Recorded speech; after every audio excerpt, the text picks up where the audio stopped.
Venezia deve vivere come una città normale, anche se specialissima nel suo. In tutte le città di terraferma sono state emanate leggi per regolamentare i vari aspetti legati al traffico.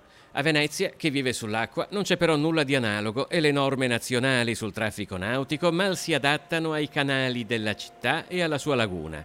La denuncia è di 33 associazioni di voga, di vela e di canottaggio, da Venezia a Mestre, da Jesolo alla Riviera del Brenta, unite per denunciare compatte il livello definito oramai insostenibile del motondoso e del traffico acqueo. Un documento unitario è stato spedito al sindaco Luigi Brugnaro e al prefetto Vittorio Zappalorto. Noi intendiamo che da subito venga applicato un sistema di rilevazione della velocità che è il GPS e anche una vigilanza continua e immediata con il telelaser. Il no wake zone, la possibilità di rallentare, dover rallentare i mezzi, le stesse attività che normalmente succedono in una città normale, cioè una città di terraferma.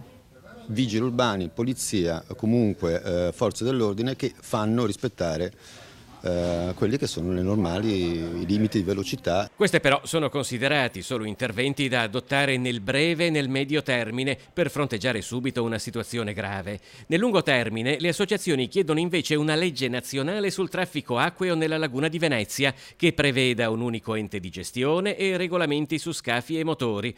Per far sentire ancora di più la propria voce, le associazioni hanno indetto una manifestazione acquea in Canal Grande il 17 novembre.